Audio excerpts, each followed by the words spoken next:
네, 올해 장마를 두고 예전 같지가 않다. 뭐 이런 얘기가 많이 나오고 있죠. 네, 관련 내용 김민경 기상재난 전문기자와 함께 올여름 장마의 특징과 전망까지 짚어보겠습니다. 어서 오세요. 안녕하세요. 네.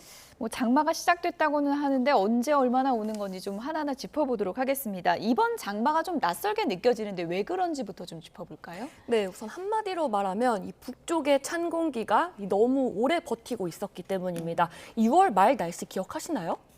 이 보통 같으면 덥고 습하고 꿉꿉해야 되는데 이 올해는 밤에도 선선했고 이 낮에도 그늘에 들어가면 좀 견딜 만한 날이 많았습니다. 이 그만큼 우리나라 상공에 이 북쪽에서 내려온 차고 건조한 공기가 오래 머물러 있었던 건데요. 이 공기는 원래 파도처럼 이렇게 굽이치면서 서쪽에서 동쪽으로 흘러가는데요. 이 올해는 이 우랄 산맥 부근에 이 거대한 공기 장벽, 그러니까 블로킹이 생기면서 흐름이 막혔습니다. 이 막힌 물줄기가 다른 길로 흐르듯이 이 북쪽의 찬 공기가 우리나라 쪽으로 흘러내린 겁니다. 이렇다 보니 이 밑에 있는 북태평양 고기압이 힘을 키우지 못했고요. 이 가장자리를 따라서 올라오는 정체전선도 함께 늦게 올라온 겁니다. 이 보통은 이 상층의 5km 부근의 일기도를 보고 이 북태평양 고기압의 위치를 판단하는데요. 지난해는 6월을 기준으로 봤을 때 이렇게 이미 일본 부근까지 올라온 반면에 올해는 아직 이렇게 한참 남쪽에 머물러 있는 걸 볼 수 있습니다. 자, 올해 장마가 지금 뭐 역대 세 번째로 좀 늦게 온다면서요? 네.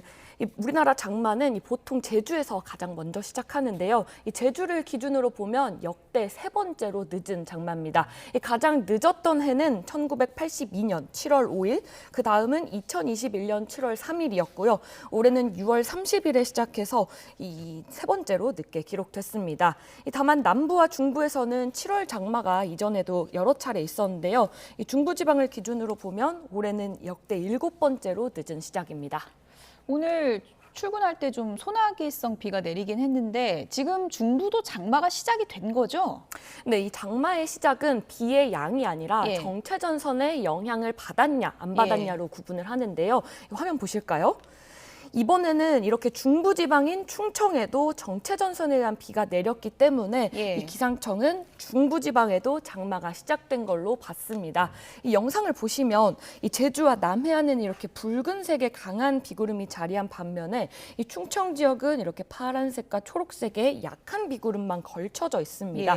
이렇기 때문에 이 제주 산간에는 200mm가 넘는 많은 비가 쏟아졌지만 이 대전은 10mm, 세종은 2mm 정도에 그친 건데요. 그리고 서울은 이렇게 아직 정체전선이 올라오지 못했기 때문에 이 비가 아직은 내리지 않았습니다.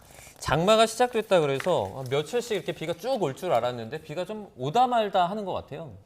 네, 이 저기압 때문인데요. 이 저기압이 동쪽으로 빠졌고 이 북쪽에서 찬 공기가 내려왔기 때문에 이 충청까지 비가 내리면서 이 정체전선도 다시 남쪽으로 내려갔습니다. 이후 이 많은 분들이 장마가 시작되면 매일 비가 내린다고 생각하시는데요. 꼭 그렇지는 않습니다. 이 정체전선이 막대기처럼 하나로 길게 이어진 게 아니라 이 강해졌다 약해졌다를 계속해서 반복하고요. 이 중간중간에 끊어졌다 다시 만들어지기도 하는데요. 그래서 지금처럼 비가 며칠 쉬었다가 또 다시 강하게 내리는 일이 흔하게 있습니다. 참 독특한 장마인 것 같습니다. 시기도 늦고 비도 게릴라성이고.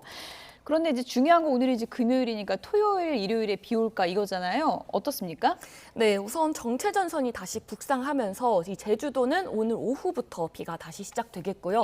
이 내일은 충청 이남으로 장맛비가 확대되겠습니다.